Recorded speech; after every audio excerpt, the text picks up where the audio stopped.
It's so ironic. The whole idea of discovery, it just seems ridiculous from a native perspective. You have, everything from Schoolcraft discovering the source of the Mississippi River. He tried everywhere. He actually named a different river, the Schoolcraft River, thinking it was the Mississippi, until he finally asked an Indian. He said, well, here's where it is. Showed him right where it was. Or if it was Perry in the finding the North Pole, or Lewis and Clark charting their path westward to open all of the Americas, the Western Americas, for white settlement, exploration, expansion, to open manifest destiny for that huge chunk of North America. The whole idea just seems preposterous.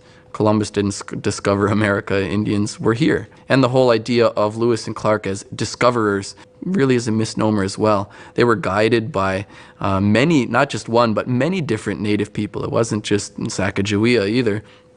Many different native people on their chart, and there's no way they could have found it without native people. So Lewis and Clark from the start, the idea of them as discoverers is a misnomer. Even though they clearly did open a new chapter in American history.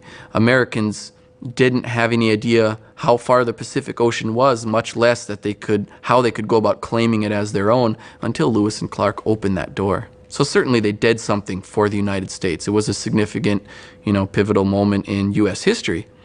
For Native people, it opened the door to a series of coercions, of military expeditions, to whole new waves of disease, and to the loss of most of their beloved land possessions, sacred sites, and to large-scale loss of life, to the loss of their entire way of living.